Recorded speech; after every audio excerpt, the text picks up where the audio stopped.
والصلاة والسلام على نبی وآلہ وصحبہ وبارک وسلم. قال اللہ تعالی وتبارک فی القرآن المجید والفرقان الحمید فی شان حبیبہ مخبرا وآمرا ان اللہ وملائکتہ یصلون علی النبی یا ایہا الذین آمنوا صلوا علیہ وسلموا تسلیما. اللہم صلی علی سیدنا و مولانا محمد معدن الجود والکرم صلاة و سلاما علیک یا سیدی یا رسول اللہ وعلی آلک و اصحابک یا حبیب اللہ. حمد و تعریف و توصیف اللہ جل مجدہ الکریم کی ذات بابرکات کے لیے جو خالق کائنات بھی ہے اور مالک شش جہات بھی. اللہ جل وعلا کی حمد و ثنا کے بعد رسول رحمت شفیع معظم نبی محتشم حضور ختم المرتبت صلی اللہ علیہ وآلہ وسلم کے حضور ناز میں اپنی عقیدتوں، ارادتوں اور محبتوں کا خراج پیش کرنے کے بعد واجب الاحترام ذوی الاحتشام عالی مرتبت ذی وقار علماء کرام، سامعین، حاضرین، جیسا کہ آپ سب کے علم میں ہے کہ یہ موسم رحمت ربیع الاول اپنی تمام توانائیوں کے ساتھ جلوہ گر ہے اور حضور کے ذکر کی خوشبو کراں تا بکراں پھیلی ہوئی ہے. اتنا تذکرہ ہم نے کسی کا ہوتے دیکھا نہیں جتنا میرے حضور کا ہو رہا ہے. میرے امام نے کہا تھا کان جدھر لگائیے تیری ہی داستان. گھر گھر انہی کی باتیں ہیں، ہر لب پہ انہی کی نعتیں ہیں. عقیدتوں کے چراغ ہیں کہ روشن ہیں، محبتوں کی خوشبو ہے کہ پھیلتی چلی جا رہی ہے. صدیوں قبل حضور اس دنیا پہ جلوہ گر ہوئے تھے، لیکن ماحول کی شگفتگیاں بتاتی ہیں جیسے کوئی کل ہی گزر کے گیا ہو. زمین سے آسماں تک، آسماں سے لامکاں تک ہے، کہاں کھولے تھے گیسو یار نے خوشبو کہاں تک ہے. اہل محبت اس موسم میں خاص طور پہ حضور کے ذکر کی مجالس کا انعقاد کرتے آئے ہیں. سو آج آپ کے یہاں حضور کے ذکر کی مجلس سجی ہے اور عقیدتوں کے چراغ روشن ہیں.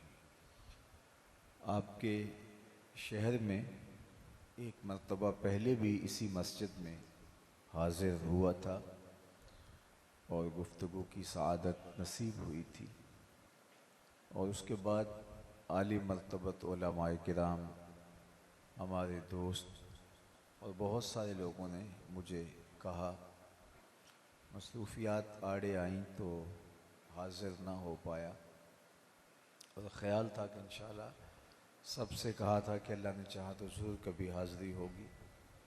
تو ہمارے محترم جناب قاسم حسان صاحب کی والدہ ماجدہ کا انتقال ہوا تو ان کا یہ اصرار تھا کہ آپ چہلم پہ آئیں.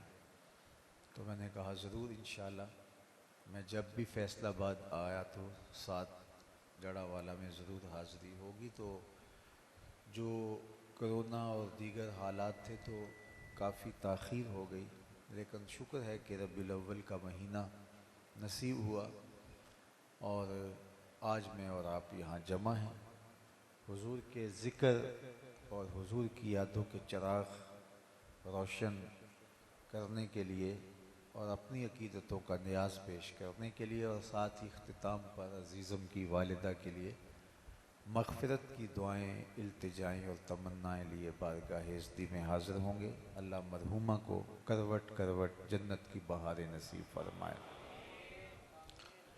ملک کے اندر جو معروضی حالات تھے کئی دنوں سے اور جس طرح کی صورتحال درپیش تھی، شکر ہے کہ وہ اب بہتری کی طرف چل پڑی ہے، اور اللہ تعالیٰ میرے وطن کو ہمیشہ امن، رحمت اور کرم نوازیوں کے حصار میں رکھے. حضور کا میلاد اور میلاد کے حوالے سے اہل محبت کا تذکرہ نور، یہ یقیناً ہمارے لیے سعادت جاں ہے اور تسکین قلب ہے۔ اور یہ مجلس رحمت آپ ہی بپا کیے ہوئے نہیں، صدیوں سے حضور کے نام کی مجالس کا انعقاد ہوتا آیا ہے، اور اہل ایمان حضور کے ذکر سے اپنے قلوب کی تسکین کا ساماں کرتے آئے ہیں۔ شیخ مہدی الفاسی مطالع المسرات شرح دلائل الخیرات میں لکھتے ہیں، حضور کا ذکر سن کر جس شخص کے کلیجے میں ٹھنڈ نہیں پڑتی، اس کے سینے میں دھڑکنے والا دل کسی مومن کا دل ہی نہیں ہو سکتا۔ یہ ہو ہی نہیں سکتا کہ ان کا ذکر ہو اور قرار باطن نصیب نہ ہو۔ میرے شہر کے ایک پنجابی شاعر نے کہا تھا، تینوں سینے دی میں ٹھنڈ آکھاں، تینوں سینے دی میں ٹھنڈ آکھاں، شہد گلاب تے کھنڈ آکھاں، تینوں نبیاں دا میں لاڑا آکھاں، تیرے ہجر دے وچ میں ہاڑا آکھاں۔ تو ان کا ذکر یقیناً اہل ایمان شروع سے کرتے ہیں، اور یہ ہمارا دستور عمل بھی ہے، یہ طرز حیات بھی ہے، تسکین قلب اور قرار باطن کا ذریعہ بھی ہے، اور ہمارے بڑوں کی سنت شروع سے یہ چلی آ رہی ہے۔